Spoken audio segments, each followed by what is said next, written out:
হেমন্তের শেষ ভাগের পরন্ত বিকেল।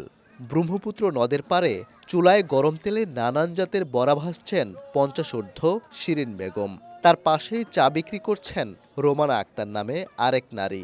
সম্পর্কে তারা দুজন বউ শাশুড়ি। দারিদ্র্যমাখা সংসারে হাল ধরতে সহযোদ্ধার মতো প্রতিদিন সংগ্রাম করে যাচ্ছেন এই দুই নারী। শিরিন বেগমের স্বামী এবং ছেলে দুজনই শারীরিক বিকলাঙ্গ।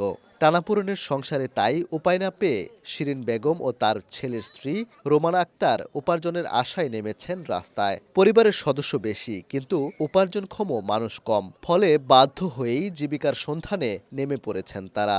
গত ২ মাস হলো নগরের জয়নুল পার্কের বেড়ি বাঁধের নিচে ত্রিপোলা টানিয়ে ভাজা পোড়ার দোকান দিয়েছেন। তার সঙ্গে পাশেই আরেকটি দোকানে চা বিক্রি করে তাকে সহায়তা করে তারই পুত্রবধূ। ফুলকপির বড়া বেশি, ধনিয়া পাতার বড়া, চাল কুমড়ার বড়া, বেগুনি, আলুর চপ, ধনিয়া পাতা। কোন সময় মানুষের কাছে হাত না পাতন লাগে, নিজের কর্মটা নিজে করে চলবার মতো করতেছে। আমার বাচ্চা আছে, 2টা মেয়ে একটা ছেলে আছে, কারণ ওগরও তো ভবিষ্যৎ আছে, ওরা তো পড়ালেখা করা দরকার, সেজন্য আর কি পার্কে আইসা চার দেওয়ান করা।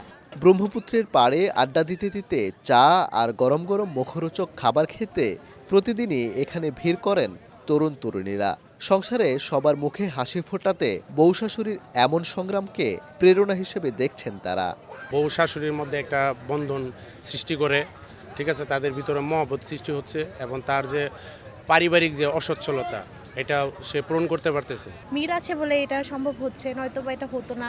বউ শাশুড়ির এখানে আইসা যে চা খাই আমরা, যে তাদের এই বন্ধনটা দেখি, এই বন্ধন আসলে আমাদের প্রয়োজন।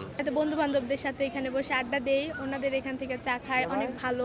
ময়মনসিংহ নগরের কাঁচিঝুলি এলাকার বাসিন্দা শিরিন বেগম। তার স্বামী গত ১০ বছর ধরে প্যারালাইজড এবং তার বড় ছেলে বাক ও শারীরিক প্রতিবন্ধী। তাই পরিবারের সদস্যদের দুবেলা খাবারের ব্যবস্থার জন্য জীবিকার তাগিদে বউ শাশুড়ির এই উদ্যোগ। অস্থায়ী এই দোকান থেকে প্রতিদিন তাদের আয় প্রায় ১ থেকে ১,৫০০ টাকা। ওবায়দুল হক, সময় সংবাদ, ময়মনসিংহ।